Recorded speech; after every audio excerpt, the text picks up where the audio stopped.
Dear student, कैसे हैं आप सब। तो हम जैसे कि पिछला लेक्चर आपको याद होगा, हम मार्फोलॉजी पढ़ते थे, प्लांट मार्फोलॉजी, जिसमें हमने रूट के बारे में पढ़ा था। अब तक ऑल डिटेल हमने रूट का सारा फिनिश कर लिया था। अब उसी में अनदर टॉपिक स्टार्ट करने वाले हैं प्लांट मार्फोलॉजी में, जो भी है स्टेम के बारे में। ठीक है, तो इसका लेक्चर 1 कर रहे हैं हम। इसमें 2 लेक्चर लग जाएंगे तो आपका स्टेम वाला पूरा फिनिश होगा। तो जो हम स्टेम की बात कर लेते हैं सबसे पहले कि स्टेम क्या होता है। देखो, बेसिक फीचर की अगर हम बात करें स्टेम की, तो डेवलप फ्रॉम प्लीम्यूल्स। देखो, वो जो हमने बताया था सीड था, जो ये रेडिकल है। ठीक है, दिस इज रेडिकल जो कि रूट को डिराइव करता है, और दिस इज प्लीम्यूल्स, ठीक है, जो कि डिराइव करता है शूट को, दैट मीन्स की स्टेम को। ठीक है, तो डेवलप फ्रॉम प्लीम्यूल्स। ठीक है, नोड एंड इंटरनोड प्रेजेंट। कभी भी आपने स्टेम देखी हो अगर, तो आप देखना दिस इज, ये स्टेम है तो इस पे नोड्स प्रेजेंट होते हैं, और ये जो नोड्स होते हैं ना, ये इनका क्या काम होता है कि ये लीफ ऑफ फ्लावर को बियर करते हैं। ठीक है, अटैचमेंट ऑफ लीफ या शूट या अटैचमेंट ऑफ जो फ्लावर्स होता है उसको ये अटैचमेंट प्रोवाइड करते हैं। तो नोड्स का ये काम होता है। इंटरनोड्स का मतलब क्या होता है कि region of in between 2 nodes, 2 nodes के बीच का जो रीजन होता है, this one it's called internodes. It's called internodes. तो ये कह रहे हैं कि स्टेम एक ऐसी चीज है जो प्रीम्यूल से डेवलप हुआ है, और इस पर नोड और इंटरनोड जो होते हैं वो प्रेजेंट होते हैं। ठीक है, यहां तक कोई दिक्कत नहीं। आगे बढ़ते हैं कि हम टाइप ऑफ प्लांट पढ़ रहे हैं on the basis of stem. Stem के बिहाफ पर प्लांट की कई सारी कैटेगरी हो सकती है, उसके बारे में पढ़ रहे हैं। तो सबसे पहले क्या है, हर ऐसे स्टेम जो ग्रीन कलर की होती है, always although like, which is her, like tomato and grasses. Tomato and grasses में आप देखो, इसकी स्टेम जो होती है हमेशा ग्रीन होती है, एवरग्रीन होती है हमेशा। हर्ब से थोड़े से बड़े होते हैं ये, और इनिशियली तो ग्रीन होते हैं, when it's in young age it is green, but later is brown in colour, like rose है, तुलसी है एंड सिट्रस है। जैसे जैसे थोड़ा सा ये ग्रो करने लगते हैं तो ये क्या करते हैं, लेटर ब्राउन कलर में हो जाते हैं। इनको हम बोलते हैं शर्ब। और तीसरी कैटेगरी है हमारी ट्री। जितने भी वुडी आपकी ट्री होते हैं, उनकी स्टेम जो होती है उसके बारे में बता रहे हैं कि 3 कैटेगरी में हमने स्टेम के बेसिस पे प्लांट को डिवाइड किया गया है। दिस इज हर्ब, जो कि हमेशा ग्रीन रहते हैं, एवरग्रीन होते हैं। शर्ब इनिशियली ग्रीन होते हैं, लेटर ब्राउन होते हैं। और ट्री में जितने भी आपके वुडी स्टेम वाले प्लांट होते हैं, लाइक आपका नीम है, बेनियान ट्री वगैरह है, तो ये सारे आपके क्या है, ट्री में आते हैं। ठीक है, यहाँ तक। अब हम बात कर ले कि बर्ड्स क्या होता है। स्टेम के बाद हम बात कर रहे हैं कि बर्ड्स क्या होता है। देखो, बर्ड्स क्या होता है कि अनडेवलप और एम्ब्रियोनिक शूट होती है। एक शूट से एक ऐसा स्ट्रक्चर निकलता है जो कि अनडेवलप होता है, पूरी तरह से डेवलप नहीं होता है, और ये एम्ब्रियोनिक शूट होती है जो आगे आगे, नॉर्मली ये डोरमेंट फेज में रहती है, बट आगे जाके जैसे जैसे ग्रोथ होने लगती है, ये प्रोवाइड करती है, फ्लावर को कन्वर्ट करती है लीफ एंड शूट। मीन्स इनसे फ्लावर भी निकल सकता है, लीफ भी निकल सकती है, शूट भी निकल सकती है। इसके बिहाफ पे भी हम बर्ड्स को डिवाइड करते हैं कि वो वेजिटेटिव है या रिप्रोडक्टिव है। अगर वो वेजिटेटिव है तो वो लीफ देगी और स्टेम निकालेगी। ठीक है, और अगर वो रिप्रोडक्टिव है तो वो फ्लावर अराइज करेगी। तो हम बर्ड्स के बारे में जान लें। देखो, ये स्टेम है, ठीक है, इस पे नोड्स प्रेजेंट है, और दिस इज इंटरनोड्स। 2 नोड्स के बीच का जो रीजन होता है उसको हम बोलते हैं क्या, इंटरनोड्स। तो ये एक स्टेम है, स्टेम से लीफ निकल रही है जहां जहां पे नोड्स है। ठीक है, टॉप ऑफ द प्लांट की स्टेम के जो टॉप है वहां पे कुछ इस तरह का प्रोजेक्शन निकला हुआ है, लीफ लाइक प्रोजेक्शन, और उसके अंदर कुछ ये स्ट्रक्चर है। ठीक है, it's called buds.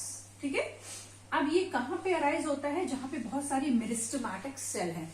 Meristematic cell क्या करती है, प्लांट को ग्रोथ प्रोवाइड करती है। मीन्स जहां पे मेरिस्टेमेटिक एक्टिविटी ज्यादा होगी वहां पे सेल्मिक जो है वो ग्रोथ कर रही होती। तो प्लांट का वो रीजन जहां पे मेरिस्टेमेटिक सेल हो, जहां पे डिवाइडिंग सेल हो, उस जगह पे बर्ड्स हो, ठीक है। अगर टॉप ऑफ द स्टेम पे है तो वो है apical bud, and top of the branch पे है अगर, तो वो भी है एपिकल बर्ड्स। कहने का मतलब है कि एपिकल बर्ड्स जो होती है वो हमेशा टॉप पे होती है, चाहे वो स्टेम के टॉप पे हो या वो ब्रांच के टॉप पे हो, ठीक है। अब एपिकल बर्ड जो है surrounded by leaf like structure. Apical birds जो होती है दिस इज एक लीफ लाइक जैसे स्ट्रक्चर से कवर्ड रहती है, ये लेटर बाद में जाके लीफ बना लेती है, ठीक है। तो एपिकल बर्ड एक ऐसा स्ट्रक्चर है जो लीफ लाइक स्ट्रक्चर से कवर्ड रहता है। यहाँ पे सबसे ज्यादा मेरिस्टेमेटिक सेल होती है, क्योंकि ये वाली जो ब्रांचेस होगी ना, ये क्या करेंगे, यहाँ पे मेरिस्टेमेटिक एक्टिविटी ज्यादा होगी, तो ये या तो लीफ बनाएगी आगे जाके, या शूट बनाएगी, या फ्लावर बनाएगी। तो ओवरऑल जो ग्रोथ होती है ना प्लांट की, वो हम कहाँ देखते हैं कि जहाँ पे मेरिस्टेमेटिक ग्रोथ सबसे ज्यादा होती है, जहाँ पे डिवाइडिंग सेल सबसे ज्यादा होती है। तो एपिकल तो बर्ड्स जो है तो वो दो तरह की होगी, एक तो एपिकल बर्ड जो कि टॉप ऑफ द प्लांट पे हो, दैट मीन्स कि या तो स्टेम के जो शूट के टॉप पे हो या फिर ब्रांच के टॉप पे हो, दिस इज एपिकल बर्ड। दूसरी होती है एक्सिलरी बर्ड। एक्सिलरी बर्ड जो होती है ना, एक्सिल से निकलती है। एक्सिल क्या होता है, लीफ एंड जो नोड्स होती है, इनके बीच का जो ये एरिया होता है, दिस वन, इसको बोलते हैं एक्सिल। एक्सिलरी बर्ड निकलती है एक्सिल से, और ये जो एक्सिलरी बर्ड कहां पे होती है, in between stem and leaf. Stem और लीफ के बीच में अगर कोई बर्ड्स निकल रही है तो वो एक्सिलरी बर्ड्स होती है। और एक्सिलरी बर्ड्स जो होती है वो हमेशा क्या करती है, ब्रांच और फ्लावर देती है। एक्सिलरी बर्ड जो है वो हमेशा ब्रांच एंड फ्लावर देती है, और जो एपिकल बर्ड्स होती है वो लीफ को कन्वर्ट करती है। और एपिकल बर्ड्स का सबसे ज्यादा मेन रोल क्या है कि प्लांट की जो ओवरऑल ग्रोथ होती है ना, वो हम देखते हैं एपिकल बर्ड की जो मेरिस्टेमेटिक सेल है वहां से। और इसके अलावा क्या करती है, एपिकल बर्ड्स एक हार्मोन रिलीज करते हैं जिसका नाम होता है ऑक्सिन, ठीक है। ये ऑक्सिन क्या होता है, वेस्कुलर जो सिस्टम होता है प्लांट का, उसके थ्रू ये सारे प्लांट्स में जाके फैल जाता है, और ये जनरली क्या करता है, इनहिबिट करता है एक्सिलरी बर्ड्स को। मीन्स ये इसका फिनोमिना ये है क्या, ये इसको ना इनहिबिट करने की कोशिश करता है कि प्लांट लेंथ में तो बढ़े बट लेटरल जो है वो ब्रांचेस ना निकले। तो यहाँ पे क्या करता है, यहाँ से एक हार्मोन निकलता है ऑक्सिन, जो कि इनहिबिट करता है एक्सिलरी बर्ड को, ठीक है। इसी को बोलते हैं एपिकल डोमिनेंस। डोमिनेंस मीन्स ये बंदा जो है ये डोमिनेंट पावर रखता है, इसके पास ऑक्सिन रिलीज करता है, और इस हार्मोन की मदद से ये लेटरल ब्रांचिंग को दबाने की कोशिश करते हैं, जिससे प्लांट जो है ना वो लेंथ में ज्यादा इंक्रीज करे। इसलिए क्या करता है, लेटरल बर्ड्स को दबाने की कोशिश करता है, ठीक है। यहां तक कोई दिक्कत नहीं, बिल्कुल भी नहीं। आगे हम बढ़ते हैं क्या, स्टेम मॉडिफिकेशन की बात कर ले। देखो, मॉडिफिकेशन का मतलब होता है कि प्लांट का पार्ट, कोई ऐसा पार्ट जो जिसका एक जो मेन रोल था, उस मेन रोल से हटके वो कोई दूसरा काम करने लगे। जैसे स्टेम मॉडिफिकेशन की बात करें तो स्टेम का मेन रोल क्या करता है, बियर करता है ब्रांचिंग को, ट्रांसपोर्ट करता है फोटोसिंथेसिस को, मीन जितने भी फोटोसिंथेसिस से हमें प्रोडक्ट मिलते हैं वो प्लांट में सर्कुलेट करता है, ठीक है, क्योंकि जाइलम फ्लोएम वही है, वेस्कुलर टिश्यूज होते हैं वहां पे। और ये क्या करता है, हार्मोन को भी ट्रांसपोर्ट करता है, ठीक है। अब इसका मेन रोल तो ये था, लेकिन कुछ ऐसी कंडीशन आ जाए, कुछ ऐसा इन्वायरमेंटल चेंज हो, या प्लांट की कुछ ऐसी नीड हो, तो वहां पे क्या करता है, स्टेम जो होता है ना, अपने ये मेन रोल से हटके कुछ और भी फंक्शन करने लगे, उसी को हम बोलते हैं stem modification. That means other than main role, other than main role. तो स्टेम मॉडिफिकेशन को हमने 3 पार्ट्स में डिवाइड किया गया है। This is aerial, sub aerial and underground. देखो, एरियल क्या होता है, एरियल वो पार्ट्स होता है प्लांट का जो हवा में है, मीन्स जमीन अंडरग्राउंड से ऊपर, ठीक है। और सब एरियल वो पार्ट होता है कि दैट मीन्स कि just below the soil and just above the soil, means ऊपर भी हो सकता है सॉइल के एंड नीचे भी हो सकता है, इसको हम बोलते हैं सब एरियल। और अंडरग्राउंड पार्ट वो होता है जो प्रॉपरली सॉइल के अंदर होता है। तो on the basis of stem modification हमने 3 कैटेगरी प्रोवाइड करी है प्लांट की, दैट की एरियल हो प्लांट, या सब एरियल हो, या अंडरग्राउंड हो, ठीक है यहां तक। अब एरियल जो होता है उसको भी हमने 3 कैटेगरी प्रोवाइड करी है। This is a tendril, thorn and photosynthetic stem. That means कि स्टेम जो है, एरियल स्टेम है, वो भी अब 3 तरह की हो सकती है कि या तो वो टेंड्रिल बनाने लगे, या वो थॉर्न बनाने लगे, या वो फोटोसिंथेटिक स्टेम हो जाए। कैसे, आइए देखते हैं। सबसे पहले हम बात करें टेंड्रिल। देखो ये है एक स्टेम, ठीक है, स्टेम से एक लीफ निकल रही है और यहाँ पे जो एक्सिलरी बड है, यहां से एक टेंड्रिल निकलना है, दिस वन, ठीक है। तो ये क्या से डेवलप हो रहा है, develop from axillary bud, means stem जो है वो टेंड्रिल में कन्वर्ट हो रही है। क्यों कन्वर्ट हो रही है, क्योंकि ये प्लांट को सपोर्ट प्रोवाइड करे, ठीक है। जितने भी क्रीपिंग प्लांट्स होते हैं ना, उनमें ये होता है, जैसे कि कुकुम्बर है, वाटरमेलन है। ये क्या होता है, वाटरमेलन कभी आपने ऊपर चढ़ते हुए देखा है कि प्लांट उसका वर्टिकली ग्रो कर रहा हो? नहीं, हॉरिजेंटली जाता है। क्यों? क्योंकि यहाँ पे ये टेंड्रिल है, ये प्लांट को सपोर्ट प्रोवाइड करते हैं, ठीक है। क्योंकि इसमें फल जो है वो काफी भारी है, तो वो क्या करते हैं, उसको सपोर्ट प्रोवाइड करता है। जो टेंड्रिल जो है उसकी हेल्प करता है, प्लांट को क्रीपिंग में मदद करता है, ठीक है। सेकेंड है थॉर्न।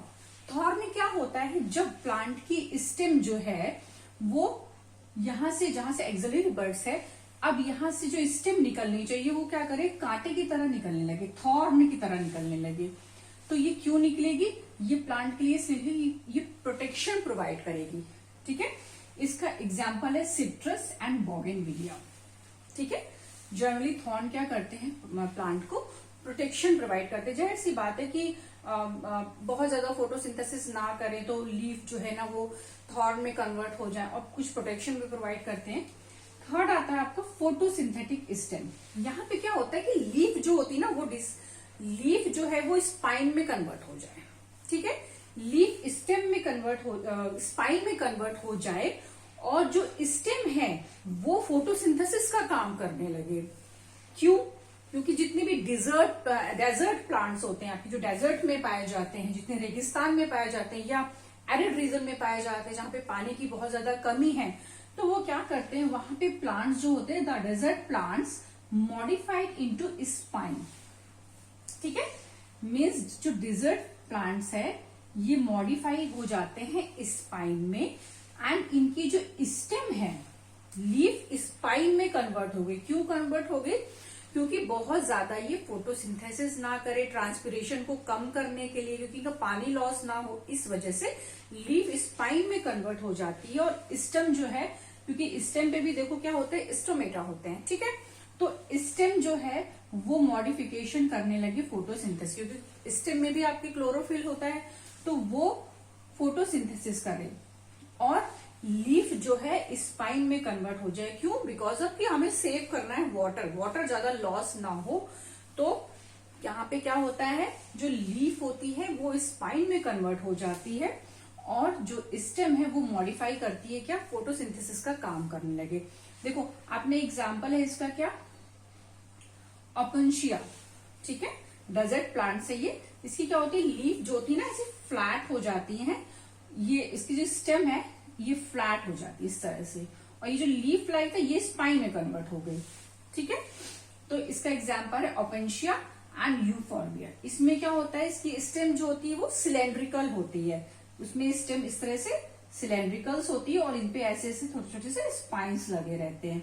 तो इसके 2 एग्जाम्पल है, this is Opuntia and Euphorbia, this is cylindrical, this is in flat. तो अभी हमने स्टेम मॉडिफिकेशन में क्या क्या कर लिया, एरियल कर लिया, सब एरियल कर लिया, एंड अंडरग्राउंड कर लिया, ठीक है। तो सब एरियल में हमने क्या कर लिया, टेंड्रिल के बारे में पढ़ लिया, थॉर्न के बारे में पढ़ लिया, और फोटोसिंथेटिक स्टेम के बारे में पढ़ लिया, ठीक है। तो आज के वीडियो को यहीं रोकते हैं। नेक्स्ट वीडियो जो हम करेंगे उसमें हम स्टेम में क्या करेंगे, सब एरियल के बारे में पढ़ेंगे एंड अंडरग्राउंड के बारे में पढ़ेंगे, ठीक है। तब तक के लिए बाय बाय।